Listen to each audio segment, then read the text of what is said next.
Next Jackson.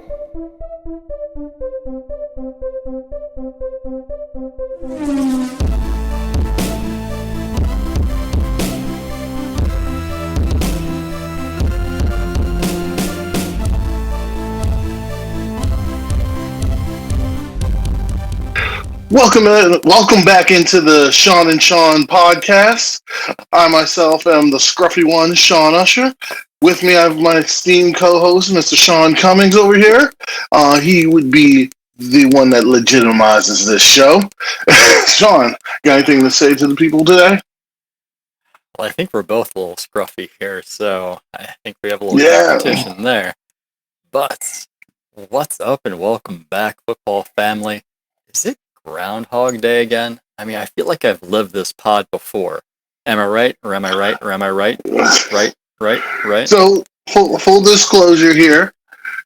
We would love to give you all of our mess ups, but the last mess up that happened, which was my fault, gave us zero sound. And I don't think you just want to see our pretty faces on the screen. You want to hear the content that we have going on. So with that said, we had to redo things a little bit, but we're back again, giving that amateur opinion on things that we think we know what we're talking about. With that being said, Sean, there's some news that came down that we're very excited about. How about you tell the people about that? Absolutely. So before we get to the good stuff, right, the really good stuff, I do want to share some quick news that came out yesterday. EA Sports announced that they are rebooting the NCAA football franchise. If that doesn't excite you, I don't know what does. We don't know a lot of information at this point. We don't know when it's being released. We can cross our fingers for a release later on this year, but I think 22 is more realistic.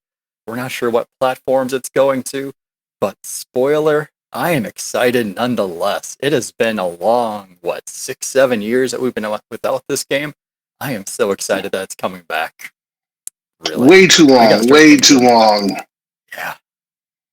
I gotta start planning which college I'm using. Well, I mean, and let's hope somehow they can dig out that old team that made that old game, because Madden had nothing on the NCAA game. I need my Road to Glory back, and with all the advancements with what's gone on, and maybe steal them a little bit from 2K, they could even improve on Road to Glory. Now, all that being said, we are going to jump right into things. So, our first segment got kind of ruined over the weekend. Saturday, some big news came down. There's a big-time trade. The Detroit Lions traded quarterback Matthew Stafford to the Los Angeles Rams for quarterback Jared Goff, a 2021 third-round pick, a 2022 first-round pick, and what? Another 2023 first-round pick. This trade is kind of a blockbuster trade, but we both agree that in the current standings, neither team came out too far ahead. Both teams kind of won the trade. In essence, though, note that can change. We have to see how Matthew Stafford does in Los Angeles, and we have to see what Detroit does with the capital that they received. But in terms of value, both teams kind of got what they wanted. They did. I think they both walk away winners. Just early look at it, you're thinking the Lions weren't ready to compete anyway, so getting Goff as just a short-term quarterback can actually do them a lot of good. That way they don't feel pressured to take a quarterback at number 7 this year, depending on how they feel about that quarterback class. So you can start Goff. You can make a move for a quarterback in the 22 draft when you have 2 first-rounders. Same thing 23, depending on how much you value Goff. So you're not really pressured to take a quarterback at number 7, which has a lot of advantages for Detroit. Because right now, their wide receiver cupboard is getting a little bare. You're thinking Kenny Galladay is going to be a free agent, Marvin Jones, Danny Amendola. So what are they going to do on offense? You have to have some talent to surround your quarterback with. So some options they could do. They could franchise Kenny Galladay, keep him around at least for another year and see if he can sign him to that long-term contract. And then that frees them up to really not reach, but really get some offensive weapons with that number 7 pick. So depending on how that top 6 shakes out, you could have Devontae Smith, Heisman winner, fall to number 7. You could have Lamar Chase. You could have even Kyle Pitts. So there's a lot of weapons there that Detroit can take advantage of with number 7 because they don't have to take a quarterback. Good spot to be in. Now, at the same time, the Rams are also a huge winner because they are in win now mode. And they made a bold and an aggressive move here. So they're receiving Matt Stafford, who is going to be able, there we go, let's get my cat out of the way, who's going to be able to move the offense. Yep, she loves those cameos. Matt Stafford's going to be able to move that offense like Sean McVay wants and Sean McVay needs. Something that Jared Goff couldn't do. And the Rams are winners based on addition by subtraction. They rid themselves of not only Goff himself, but also that contract. They don't have to worry about that anymore. So, are there any losers to this trade? I think so. Yeah. And one of those losers is me. You know why? I think I do. How about you tell the people why? Yeah, I have to admit to the people, I'm a big loser here because I selected the Rams as one of those teams that wouldn't make the playoffs next year, in large part because I thought they would have been keeping Goff and they would have that inevitable implosion. So apparently, Les Snead and Sean Tell them why else. We'll get to that shortly. So apparently, Les Snead and Sean McVay are big fans of this show because they heard what I was saying last week, and they're like, you know what? He's right.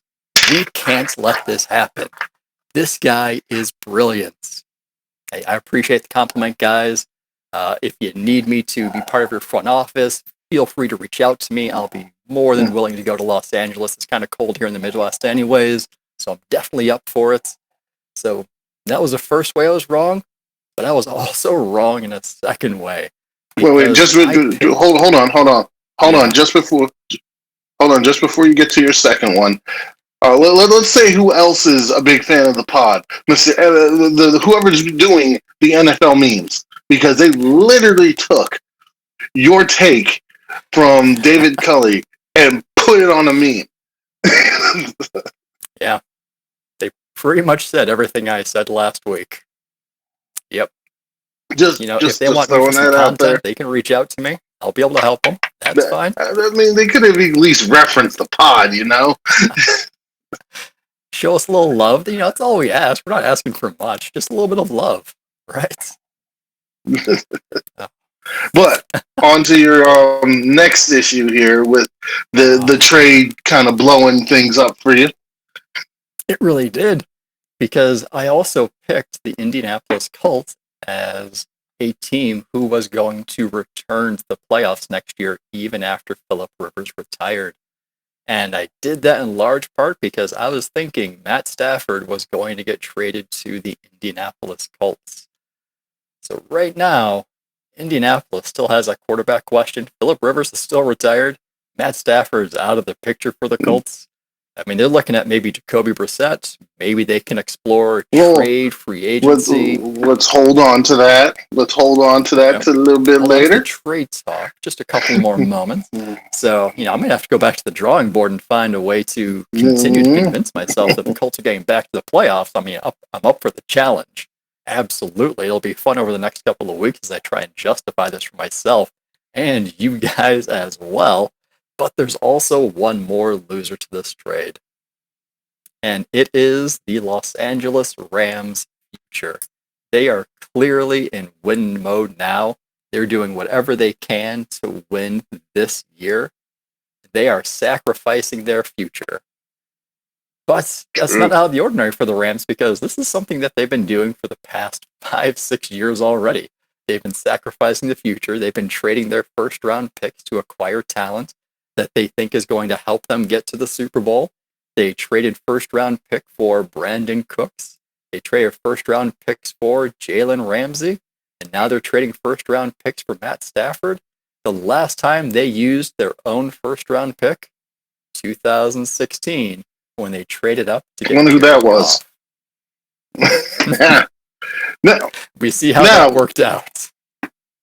now, with that said, all right. So the big question here is: are the Rams better with Matthew Stafford than Jared Goff? And the answer is yes. Stafford, one, is a more talented quarterback. His arm is stronger.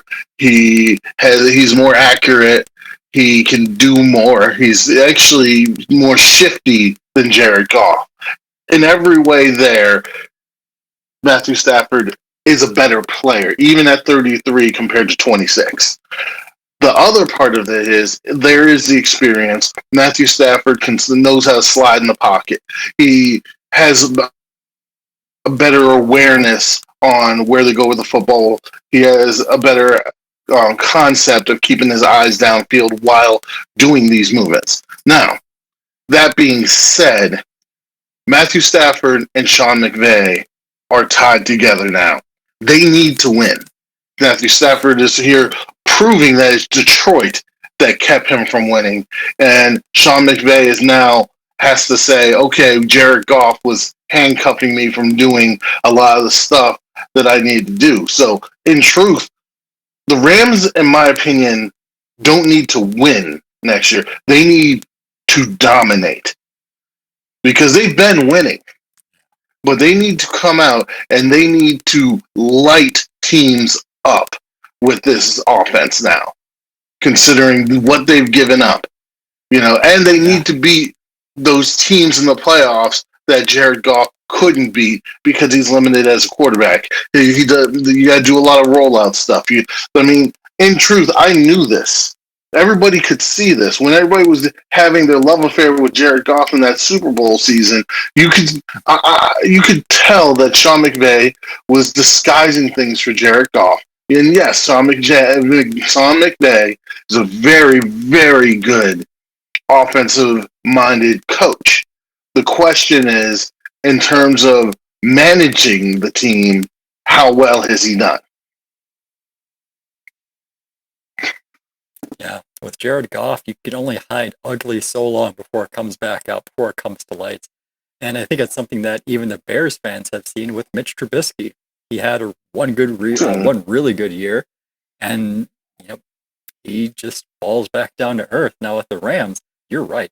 They have a lot of pressure to win. They have a lot of pressure to dominate because of what they've given up over all of these years. They went to the Super Bowl in 2018. They faced off against the Patriots and they lost 3-13. Very low scoring Super Bowl, which was surprising considering all the offensive talent that the Rams had that year. But Jared Goff couldn't get them to move. He couldn't get them going in the Super Bowl, the biggest stage. So whenever you're trading a first-round pick, you have to make sure it counts. And when you're trading multiple first-round picks for a single player, you have to make sure that it's going to pay off because you're sacrificing years. But bold move, aggressive move, I love it. I kind of want them to fail just so I'm right and they miss the playoffs, but that's just my personal opinion. I'm a little biased on that one, so. Now, moving on, we're going to go to a player that could possibly be traded. And now, here's the thing with this one. Me and you were torn. Do you think he should be traded? I think that this situation did not need to get here. Now, I don't know how they move forward because somehow, if I'm the team, I don't want to trade him. But somehow, you got to figure out a way to trade him because of how the situation has gotten, and it has to do with the owner and the player itself. And yes, we're talking about Deshaun Watson. Now, with that said, the team that I think needs to go after him and has the best capital and the means to make this happen if Watson's willing to go there. Let's not forget, he's had no trade clause. I don't understand this kid. Why have a no trade clause with a team that you don't want to be like? There's all sorts of parts of this that I don't understand, but neither here nor there. The team that I think needs to get him is the New York Jets. The New York Jets have multiple first round picks. They have Sam Darnold, a quarterback that was taken high that could, possibly be salvaged. I'm big on quarterback development. Mitchell Trubisky may not be over, which he probably is. Jared Goff could go to Detroit and develop. I'm big on player development. So these quarterbacks may not be done. But in the terms of this, Sam Darnold would probably benefit from a new environment. Deshaun Watson wants a new environment. The Jets have more capital there to give up. They also have certain players on defense that could be on their way out, like Marcus May, which they could tag and trade. I mean, there's a lot here that would make sense to happen. Your thoughts on this aspect of it? Yeah, if there's an obvious team that's going to meet Houston's demands, I think the really obvious team would be the New York Jets, because you're thinking Houston wants 2 first-rounders, 2 second-rounders, and 2 defensive players. And the team that receives Watson has to be able to take on that cap hit. And you're thinking New York has 2 first-rounders this year, thanks to the Jamal Adams trade. They have 2 first-rounders next year. They have a pretty good number 2 pick this year. When you're thinking their second-round pick's pick number 34. That's the second pick of the second day. I mean, it really doesn't get much better. So draft capital, they got it. If you're thinking of a player who needs to get traded in there, maybe it is that Marcus May. Maybe it's a Quinnen Williams who's got 2 years of reasonable money left on his contract. Would they be able to re-sign him or get an extension for him if they obtained Watson? Who knows? So maybe you put him in that trade if you don't feel confident in re-signing him. So New York's a really obvious choice. I'm going to go a little less obvious. I'm going to go with the Carolina Panthers. Now, prior to the 2020 season, the Panthers signed Teddy Bridgewater to a 3-year deal worth $63 million. Now, at this moment, it's not looking too good for Bridgewater. Now, I'm not saying that all of this is Bridgewater's fault, because he fought back through a horrific knee injury in 2016 to land this opportunity. He earned it. But that offense revolved around all-pro running back Christian McCaffrey. There's nobody that can say otherwise. And when you only have him for 3 games during the season, you can expect some disaster. Keep in mind, Carolina still couldn't get it done, even with the offensive weapons still on that roster. DJ Moore, Robbie Anderson, Curtis Samuel.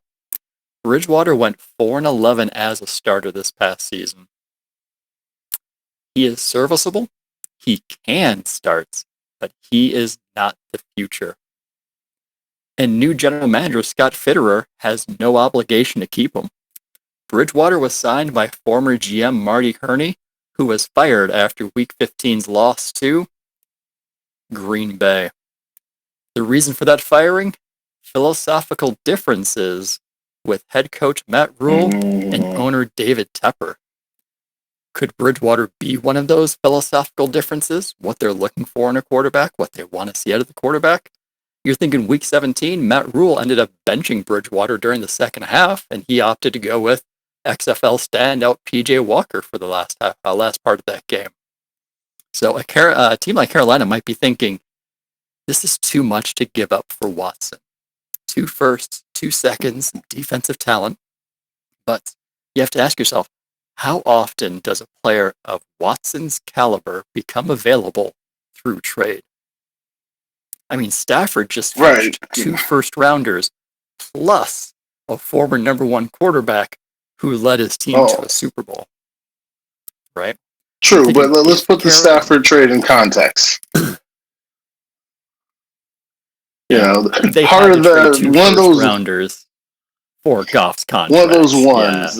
Exactly. Yeah. Let's put that in context. They had to sweeten that pot for Detroit a little bit. Hey, we want you to eat Goff's contract, so we're going to give you another first rounder in there. Yeah. But that being said, people need to know Carolina went in on the Stafford. They went after Stafford. They offered the number 9 pick. So they are in the market for a QB. They are. If Carolina wants to make a playoff push, if they want to make another Super Bowl push, you need either an exceptional defense, which they don't have, at least not yet. It's young and it's growing, not exceptional. Or you need to take a huge step forward on offense at the most important position. You need a quarterback who has that Cam Newton dynamic where they can dominate a game with their arm or their legs. So after Marty Kearney got fired this season, a question was asked to owner David Tepper about what's his position on really the quarterback position. And his response was, unless you have that guy to get you to playoffs or Super Bowls, you have to keep reevaluating that position because that's the only thing that matters is Super Bowls. So I don't think there's any other quarterback who's going to be available this offseason, whether it's through trade, free agency, even in the draft, that's going to help Carolina get to the Super Bowl, even get to the playoffs. You have to go all in for Watson. You're thinking Watson grew up in Atlanta, which is several hours away from Carolina. He played college ball at Clemson, close to Carolina. Getting traded to Carolina would be like a homecoming. Maybe that has some appeal to Deshaun. Maybe. So you got to give up your first rounders, number 8 this year. If Carolina packages Teddy Bridgewater, which they really should do in that trade, you're thinking Houston at least gets a serviceable quarterback who can go through the year. You're not pressured to take a quarterback at number 8 if you're not in love with any of those guys. So you have some flexibility there. You get your second rounders. Now, the hard part for Carolina is you may have to part with some of that defensive talent. Could it be someone like Brian Burns, Derek Brown? Maybe it's somebody like a Shaq Thompson who can get it done. We're not quite sure what Houston's looking for when they say, they might be giving up some of those young defensive pieces, but I think it would be worth it to get a player like Watson. So I think Carolina.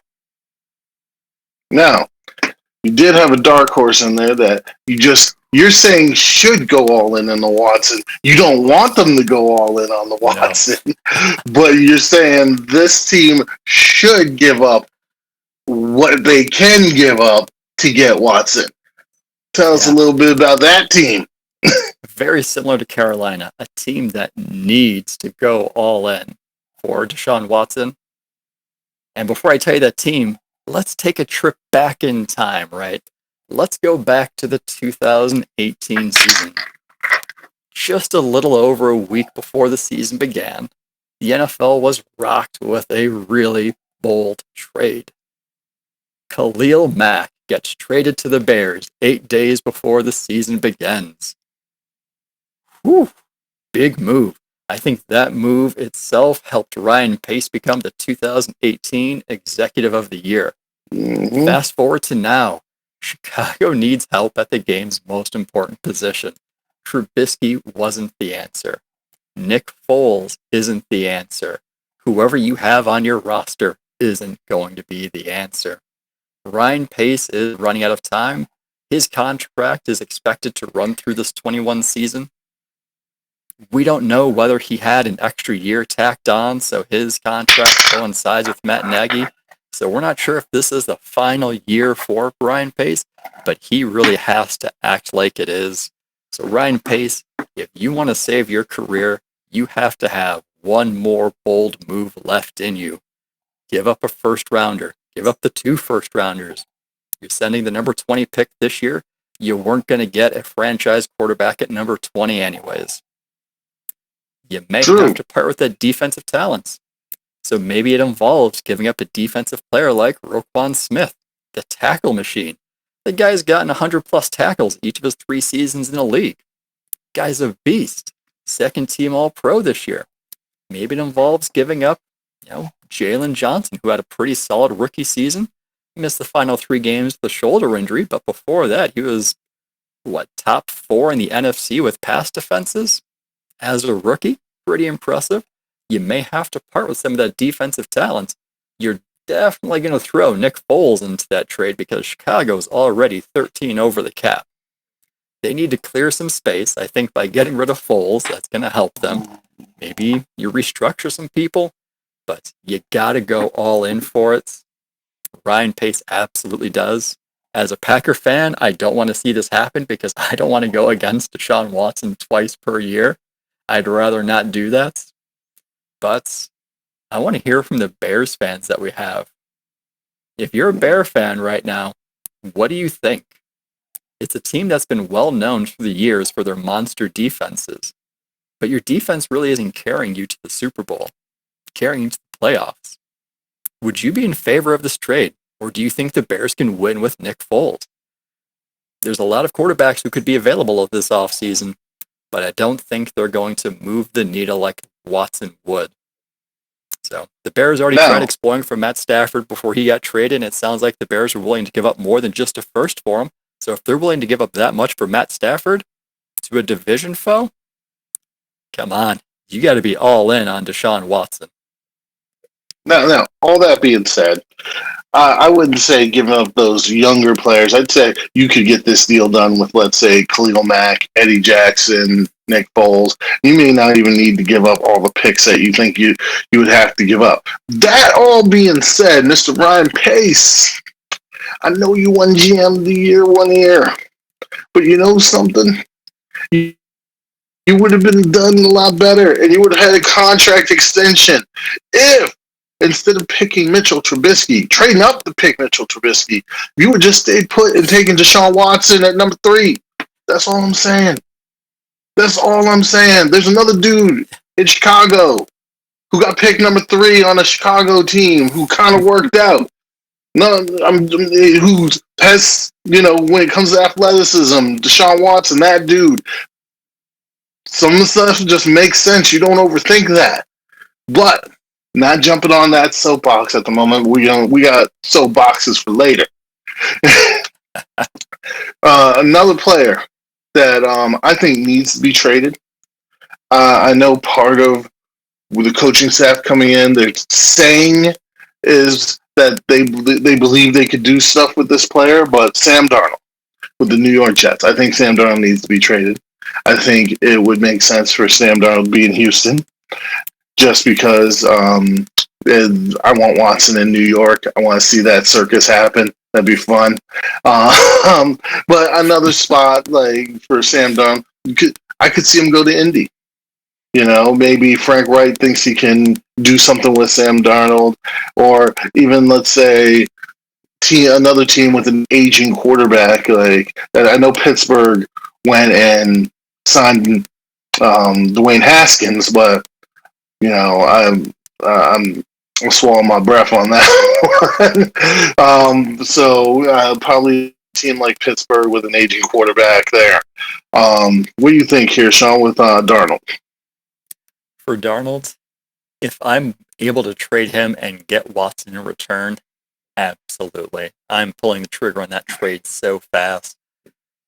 But if it's not going to be for Watson, I think that number 2 pick is very valuable. And I think if I were the Jets, I would stick with Sam Darnold. You got to remember, they gave a lot to move up to draft Sam Darnold. They traded up with the Colts. Number 6, number 3. They already invested a lot in him to get him. You got to stick with him. He's still young. He's 23? He still has room to grow. Is really the blame on him or the blame on the offensive coaching staff that really couldn't help him develop or take that next step? The Jets didn't do him any favors by surrounding him with talent. They really didn't give him a whole lot to work with. They signed Le'Veon Bell.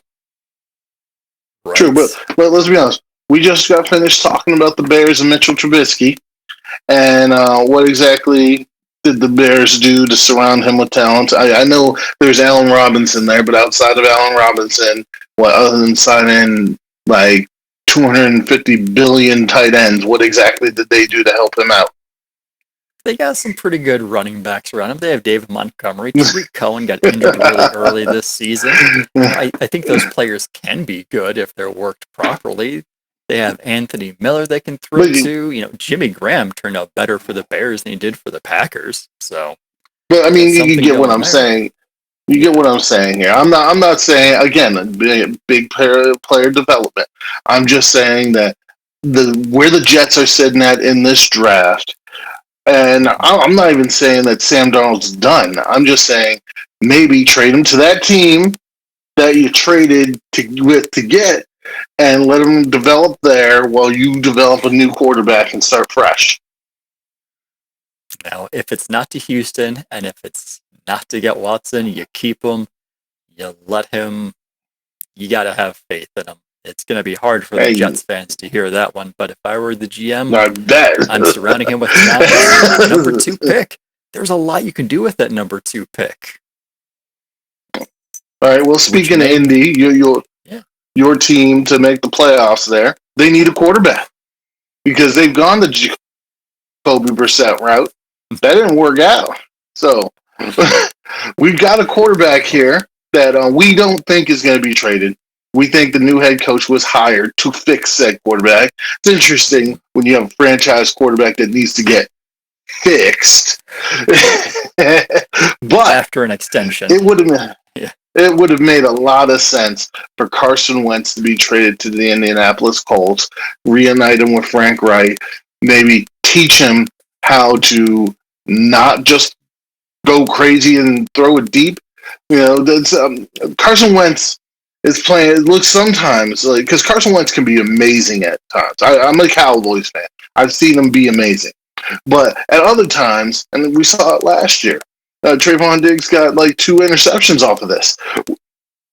It's almost like you remember that game, that schoolyard game that we used to play 5,000 or 1,000, whatever you call it, where basically you just have everybody on the other end, and then you take the football, you just throw it up, and you just call out a number to it, and whoever comes down with it comes down with it. That's what it feels like Carson Wentz is doing sometimes. I have no clue, but chill out. They go into the huddle. Carson Wentz calls a play. All right, guys, 500, and break. Yeah, I can see that happening.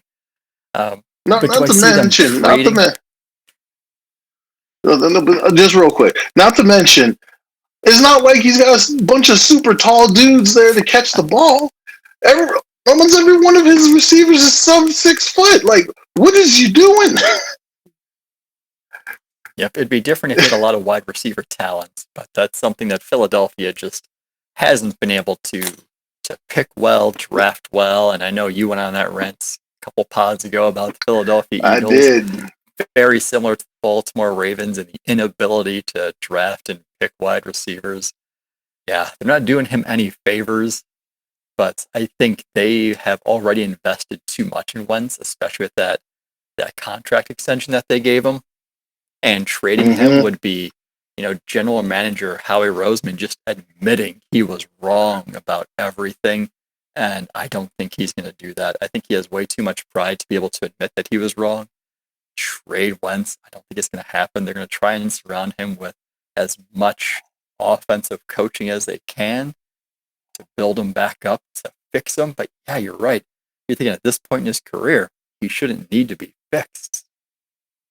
They shouldn't have to go these lengths, but they've already invested too much in him. And he was already benched last year, and people were questioning that. Very strange. I feel bad. No. The offensive line didn't help him much. Now, that being said, from another thing that I've been hearing, and maybe this new coaching staff is going to be different, but I've been hearing that Carson Wentz himself doesn't like to take criticism or be told things that told he's wrong. Like he's that know-it-all type guy. And it's one thing to have a quarterback that's got confidence. You want your quarterback to have confidence. It's another thing if your quarterback doesn't trust what the coaches are telling him.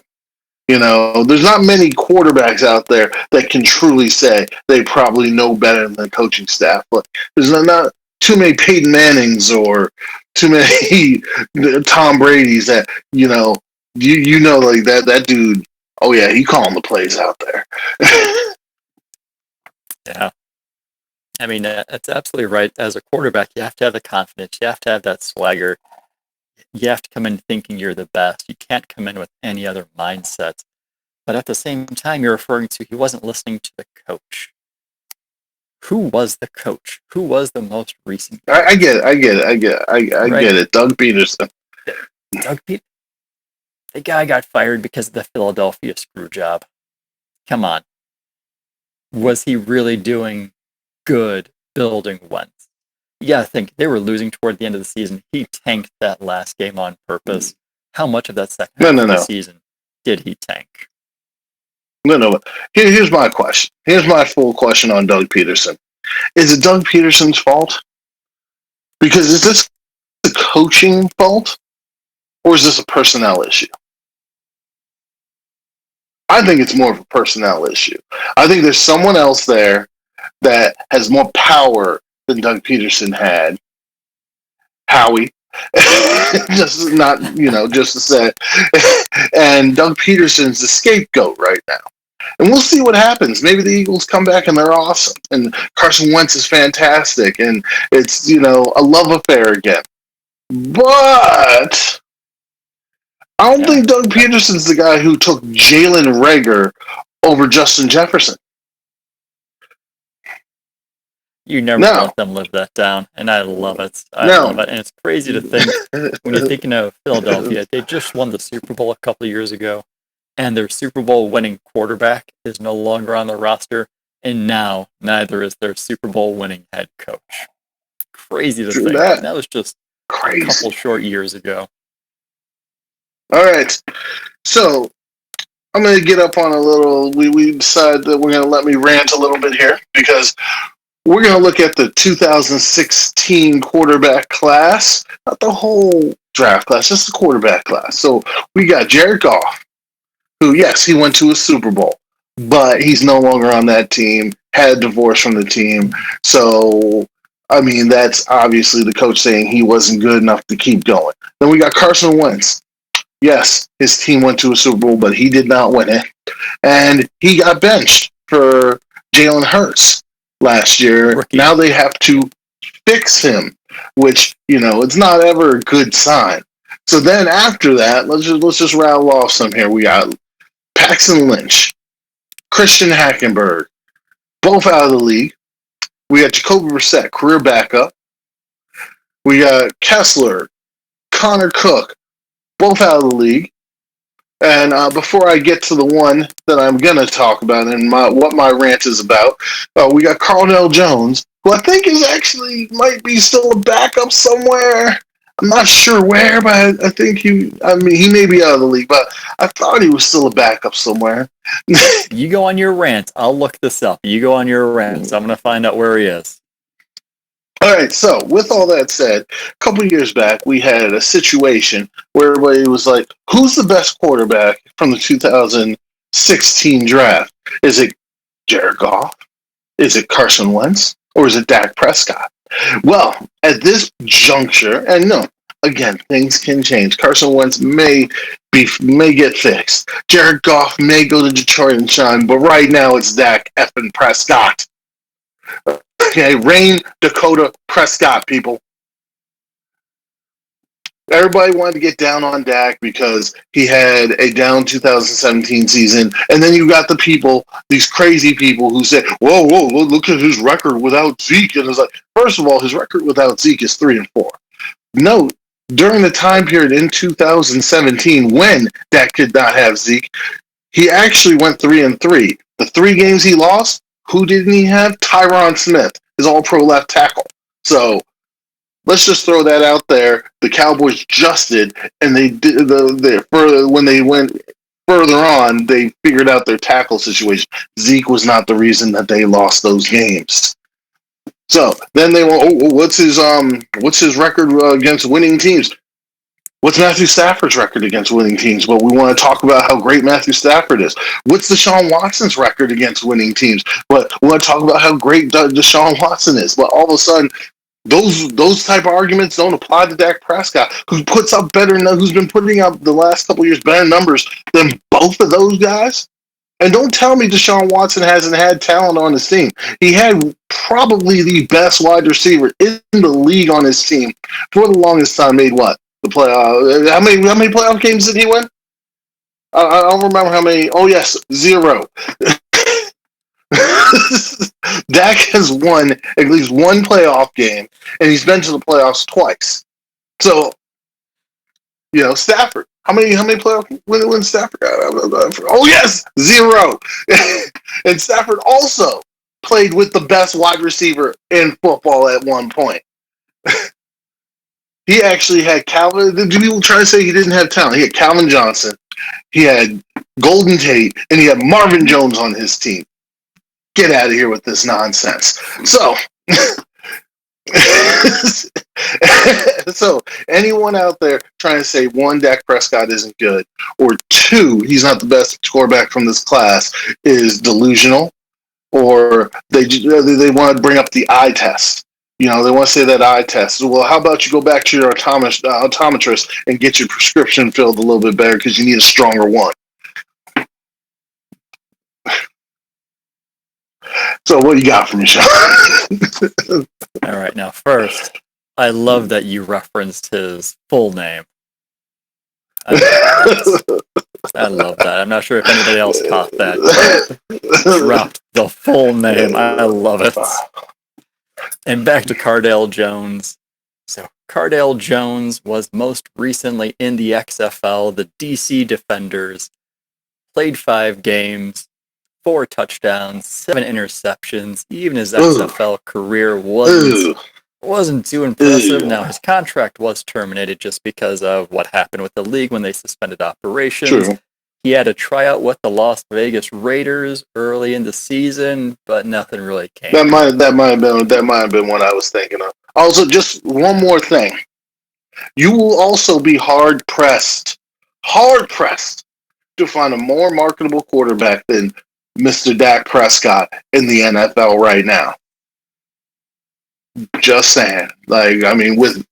You've seen his commercials. The guy does pretty well on them. All right, moving off my soapbox. Let's move on to our next segment. Our next segment is where last week we did 3 teams that made the playoffs that we think are not going to make the playoffs, and now we will be picking 3 teams from each conference that did not make the playoffs and will make the playoffs. Not getting too far off my soapbox because I'm going to go first. Why am I going first? Because yes, the Dallas Cowboys are one of the teams that I think will make the playoffs next year. And yes, their quarterback will be Dak Prescott, Rain Dakota Prescott. People stop sitting there talking about trades or this or Watson being on the Cowboys or Dak signing with the Niners or all this. He will be a Dallas Cowboy. End of story. No, he's going to come back healthy. The offensive line hopefully will come back healthy. I know Tyron is always in, but Lyle's more what I'm worried about. Get that Tyler Biadasz healthy, get Zach Martin healthy, and then the defense is going to play faster and looser because of the new scheme. Apparently, the new scheme is also something that suits Trayvon Diggs a little bit more. And Trayvon Diggs looked pretty good last year when he was in. We got some guys emerging like Donovan Wilson, and we'll see what can happen here. Maybe get some other talent in the draft. But Sean, who's your first team?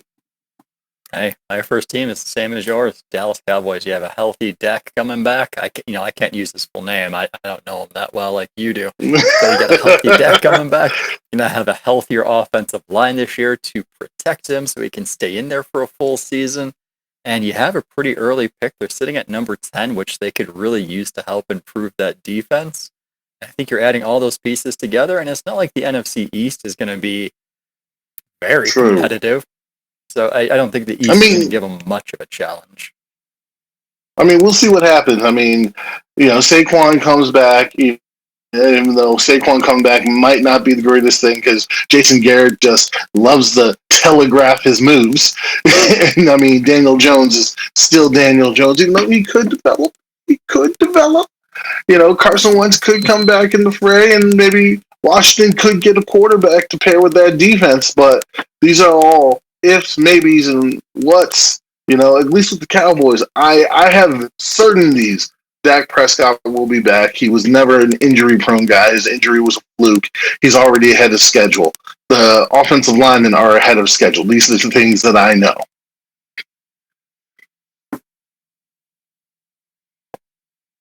All right, so for our next team, I think we both also agree here, which I know it doesn't provide much nuance a lot for the segment, but we're going to go with the Arizona Cardinals.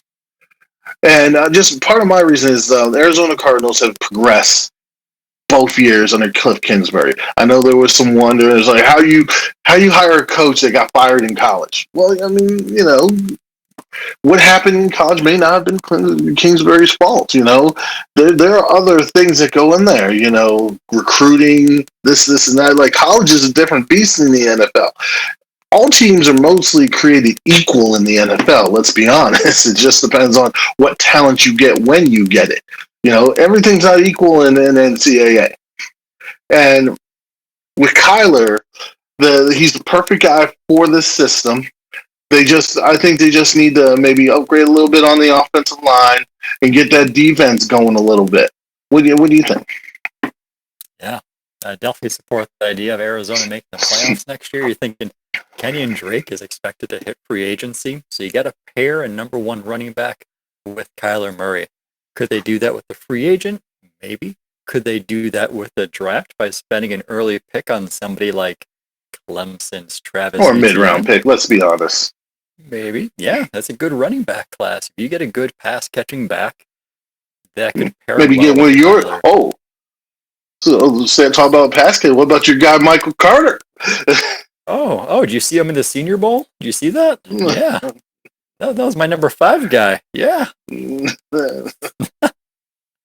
But yeah, give him a running back to go with. Continue to evolve that offense. We're not sure what's going to happen with Larry Fitzgerald this offseason. Maybe he hangs it up. You still got DeAndre Hopkins there, though. But continue to surround him with talent. Christian Kirk? And then Christian Kirk, absolutely. And then continue to build that defense. And I think if you're able to do that, Arizona can take that step forward to the playoffs. Right. My next team is going to be different. Where our last 2 teams here for the NFC are different. I'm going with the Minnesota Vikings. Main reason is, Kirk Cousins early in that season did not have chemistry with Justin Jefferson, but then they built it real quick. But then it was high variance. I think that they're going to be a lot better off. Another good off season together now that we can appropriately do possibly an appropriate off season for these players with everything that goes on. Then you got Dalvin Cook, who's still a beast. So I think that offense is going to be humming. And then I think Zims is going to get that defense in order. I mean, Mike Zimmer, he doesn't just take a bunch of hits all the time. He never stays down. His teams always tend to bounce back, and I can see the Vikings jumping back in the mix. Yeah, very possible. I'm glad we disagree on this last pick. I'm glad we finally have a team that we a spot we disagree on. So my 3rd team to make the playoffs next year is going to be the Carolina Panthers because they're going to trade for Deshaun Watson. They're going all in. They're going to improve that quarterback position. They're going to take that step forward on offense. They're going to be able to win some of those games where Teddy Bridgewater got them close in the 4th quarter but couldn't get it done. Deshaun Watson gets it done. And their defense is going to continue to grow, continue to develop. Carolina's going back to the playoffs with Deshaun Watson. All right, I can see it, though. If that trade happens, I'll jump on board with it. One main reason why we don't agree on Minnesota is because you have a team with no quarterback going to the playoffs, the Chicago Bears. Just saying. Now, jumping over to the AFC, We will start with the teams that we do agree on. And Sean, I'll let you speak on the first one first, the Miami Dolphins. Miami Dolphins, absolutely. They showed a lot of promise last year. They nearly made the playoffs. You're thinking you got to give Tua some more seasoning, give Tua some more weapons. They catch a few lucky breaks. I mean, assuming that they don't trade for Watson, you're going to draft some weapons on day one. They have 2 picks in the first round. One of them, which I think is going to be my boy Devontae Smith from Alabama. I think the pairing with Tua, it's going to be match made in heaven. You're going to see some of those touchdowns like you saw in the championship game a couple years ago, some walk-off touchdowns. So I think Miami's in a good spot. Brian Flores has just done a wonderful job down there. I think he's one of those rare coaches from the Belichick tree who's actually coming through, performing well, getting his team ready. They're in a good spot. He's doing great things down there. I can see Miami taking that step forward. And I agree with you. I see Miami also. If you look at what happened, let's look at when Tua stepped in, and he was throwing to Preston Williams, and Preston Williams was bringing everything down.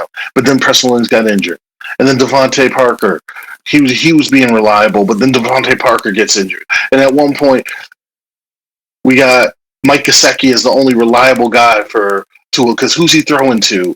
And and then like also with that, Alan Hearns could be coming back. Yes, they could. I mean, I think the value at number 3 isn't there, but they could draft Devonta Smith, and he's perfect. I know, but he'd be perfect in this offense. He'd be perfect in this offense because you get Preston Williams coming back. You've got Devontae Parker, who are those outside guys.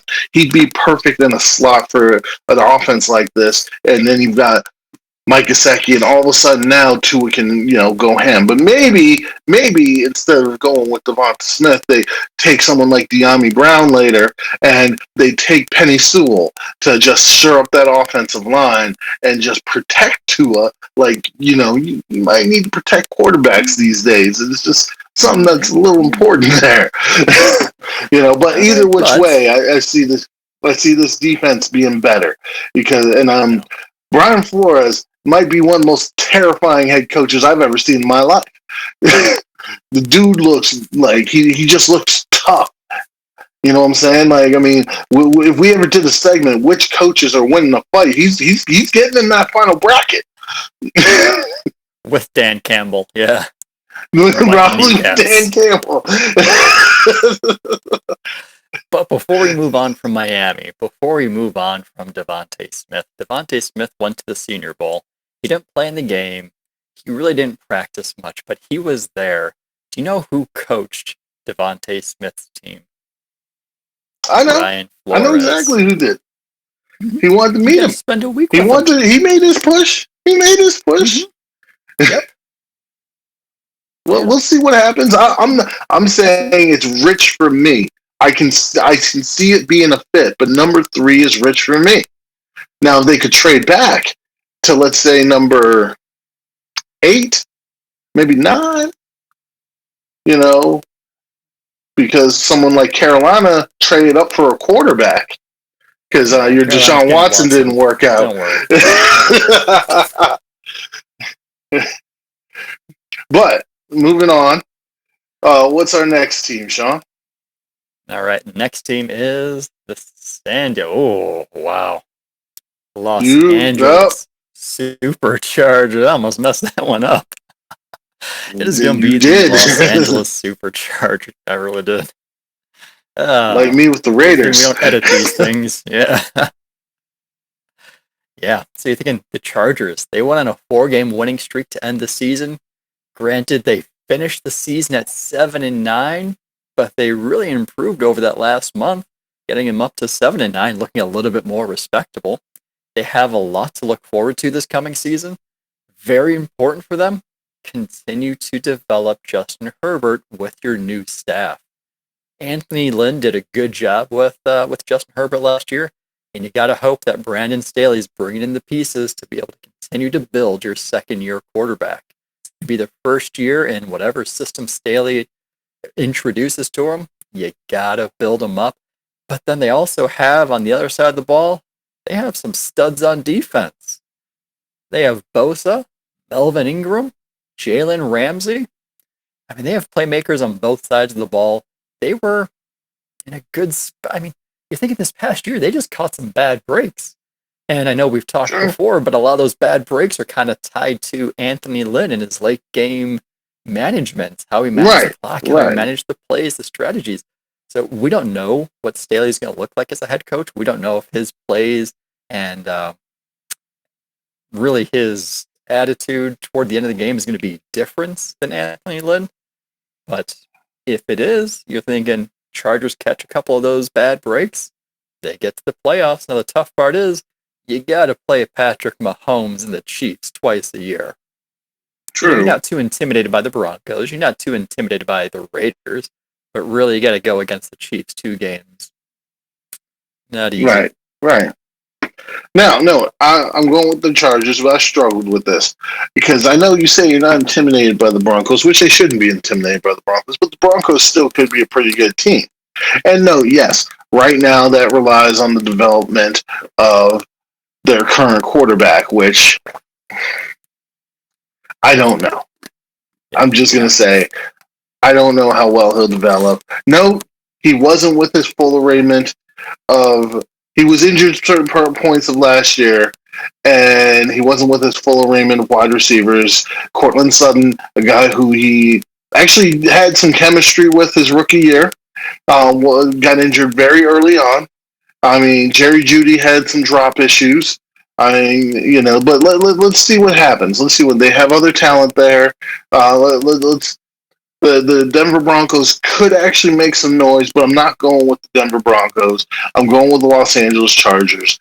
The only reason why I bring up the Broncos is because the Chargers worry me with Brent Staley there as the head coach, because this one is a first-year head coach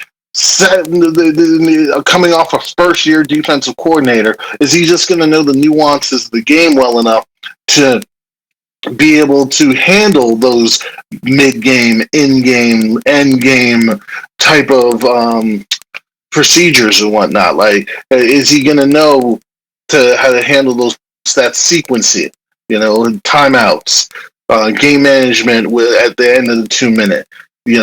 There's some decision when to go for it on fourth, when to go for 2. Like when to take that timeout, or when to let the clock tick, or let your quarterback clock the ball. I'm just wondering how he deals with these situations, being such a young coach. And I mean, we'll see. We'll see how it goes. But I'm still going with them. Justin Herbert. That offense is still, pretty darn good. Keenan Allen's probably the most underrated wide receiver in all of football. So in that defense, Derwin James didn't play all of last season. And if he comes back and if he can somehow find a way to be healthy, holy cow. So, yeah. I mean, we'll see what happens there. Now, note, our last 2 teams are different. I have a bigger surprise, but let's go with your one first. So mine is going to be the New England Patriots. I think they're going to be making it back to the playoffs. You're thinking, if there's ever a coach who could do more with less, it's going to be Bill Belichick. Now, the Cam Newton experiment failed.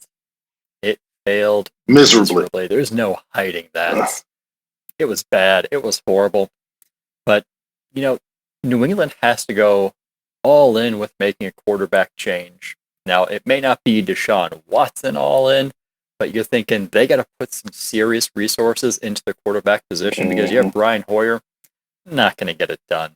Jared Stidham, not going to get it done. So you're thinking Bill Belichick likes his veterans, so maybe he's going to trade for a veteran on the cheap. Maybe he's going to sign a veteran free agent on the cheap. Maybe this will be the year that we see them draft another quarterback early. Maybe they could draft someone like Mac Jones in the middle of the first round. We don't know if he's going to start right away with Belichick's system, but maybe they start taking that step forward. Maybe, throwing it out there, crazy idea, it's going to blow your mind. Maybe they trade for Jimmy Garoppolo. Maybe they get him back to New England. That'd be interesting. Who knows? We're going to find out in the next couple of weeks, next couple of months as more moves start to get made. But you're thinking, you got to go in with some quarterback resources. They're going to get a lot of players back, especially on defense, because they had quite a few players who opted out this past season. And you're thinking, their defense didn't play terrible this year. Could it have been better? No. Yeah, but you still got some solid games out of Stephon Gilmore. And Now, who's the other cornerback? Jackson. You got some good games out of them. J.C. Jackson. There we go. Now, I'm going to put a name out there just for fun, just to put it out in the sphere. Because if this happens, then it's going to be insane. But, because, all right, one of my claim to fames on doing draft type stuff is Dak Prescott. Before that draft, you remember, I was sitting there saying I think the Cowboys need to take Dak Prescott. During that draft, I'm like, in the fourth round, Dak Prescott's there. And then they took Dak Prescott. I was very happy. And I told my cousin, this guy's going to be a stud. And he became a stud. Now, no, the guy I'm about to talk about, and I don't know if he's a stud, and I know I'm throwing some type of wrinkle in here. But I'm going to try to start. I know Mac Jones is the one that everybody wants to link to New England. And that very well could be that. But I think New England's going to target a specific linebacker in the first round just because he is like literally their type of linebacker. And his last name Collins, just saying. But I like to just float out there the idea of Kellen Mond in the New England roster. They can get him later. Who knows? Take that flyer and then let's see what happens. Put him with Josh McDaniels. See what builds upon there. Because I think Kellen Mond is more what Josh McDaniels wanted with Tim Tebow. But we'll save some of that for later. Just wanted to throw it out there in the sphere. My next team, and this is another one, this is me getting real spicy here between saying Kellen Mond and my next team that's going to make the playoffs, which is the Jacksonville Jaguars. Oh, yes. I've got first-year head coach Urban Meyer and rookie quarterback Trevor Lawrence leading the Jacksonville Jaguars to the playoffs. Let's look at this. As division winners, I mind you, because I don't think Indianapolis is going to find that QB that they need. I think Tennessee is overrated with Ryan Tannehill there. I love their receiving talent, and Derrick Henry is a monster, but their defensive secondary is atrocious. It's not good, and they can't find pass rush no matter who they sign to draft. So I do know Jacksonville can rush the passer. I do know Jacksonville has good linebackers, and I do know Jacksonville also has a pretty good young corner out there. So on top of that, they have some receiving talent in Jacksonville, and they got a decent running back, and the offensive line isn't that shaky. It's actually a solid offensive line. So you bring in a coach like Urban Meyer who knows how to inspire men. If there's one thing Urban Meyer knows how to do, it's how to inspire men. And then you bring in Trevor Lawrence, who he was ready to go 2 years ago. Let's just be honest here. So, and I think they make it to the playoffs. Now, no, I don't think they make much noise in the playoffs, but they make it to the playoffs. Ooh, that is a mind-blowing pick. It really is. You're thinking rookie quarterback, rookie head coach. I'll have to do a little bit of research to see how many times in NFL history has a rookie quarterback been paired with a rookie head coach and made the playoffs. So I got some work ahead of me as far as this research goes. I'm not buying that, at least not yet. Hey, I'm not buying that. All right, moving on. Let's do our Super Bowl picks. Apparently, we're different here. I'm a low-hanging fruit type guy. I'm going to take my low-hanging fruit with the Kansas City Chiefs. I don't care what injuries they have. I don't care about the other stuff. Patrick Mahomes is playing. If Tariq Hill's playing. If Travis Kelce's playing. If Chris Jones and, my honey badger bud back there is playing. I'm taking the Chiefs. I'm taking that Kansas City Chiefs. Who you got? Ooh. Now, before I get to my pick, which is going to be really obvious since we already told people that we differ. So, before I get there, if I would have told you a couple of years ago that Le'Veon Bell and Antonio Brown would be in Super Bowl 55, you'd probably be thinking to yourself, oh, Pittsburgh's in the Super Bowl. If I would have told you last year that Bell and Brown would be in the Super Bowl, you'd probably laugh at me, right? You're thinking Bell's on the Jets, Browns retired with his off-field allegations. If I would have told you that earlier this year that they'd both be in the Super Bowl, you'd laugh at me still. Here we are. Has this not been a crazy year? Both Bell and Antonio Brown are going to be in the Super Bowl without Ben. You're forgetting another former Pittsburgh person. Who's that? Bruce Arians. Bruce. Yes. It is a crazy year indeed. And as much as I hate to say it, the NFL is the big winner here. And the reason it hurts me so much is, you guys see this hat? I was looking forward to the State Farm Super Bowl matchup between Aaron Rodgers and Patrick Mahomes. That's what I was looking forward to. That's what I wanted to see. But in this case, the two best teams made it to the Super Bowl. And I think the fans are the big winner here because it's going to be an entertaining game. It's going to have the legend Tom Brady against legend in the making Patrick Mahomes, something that could be electric. Kansas City's been getting off to slow starts recently, but they have the ability to put up points at will. You can never count them out. And all you need to do is reference last year's playoffs. Divisional round, they're trailing Houston 24-0 in the second quarter. No problem. AFC Championship game, trailing 17-7 to Tennessee in the second quarter. No problem. Super Bowl, biggest stage of them all. You're trailing 20-10 midway through the fourth quarter. Yeah, no big deal, right? They came through, they won the Super Bowl. Now, this time, they're going to be without both of their starting tackles. They lost them both to injuries. So when I saw the Tampa Bay defense, what I saw them do to Aaron Rodgers, and that Green Bay offensive line, you're thinking Shaq Barrett, Jason Paul-Pierre, they accounted for 5 sacks together against that Green Bay offensive line, which had done pretty well keeping Aaron Rodgers upright and safe the entire season. They allowed the second fewest sacks on Rodgers. And they just got manhandled. And it wasn't as if Tampa Bay was blitzing. Tampa Bay was using 4-man fronts. They were using 5-man fronts. They kept as many people in coverage as they could, but they still got to Rodgers. They still put the pressure on him. And I think it's going to be a similar approach this weekend. We're thinking Patrick Mahomes and Aaron Rodgers, they have some similarities. You think Patrick Mahomes might be a little quicker than Aaron Rodgers at this stage in his career. He might have a little bit more magic in him. Yeah, might have a little bit more magic than Rodgers will, but you're looking at the same things. Now, Kansas City offense is dangerous, so Tampa Bay's defense has a very tall task in front of them. But I think when it's all said and done, I like to think Peyton Manning's Hall of Fame, his pitch for the Hall of Fame lasted 13 seconds. I think Tom Brady, another, automatic first ballot Hall of Famer. I think his Hall of Fame pitch is only going to last 7 seconds.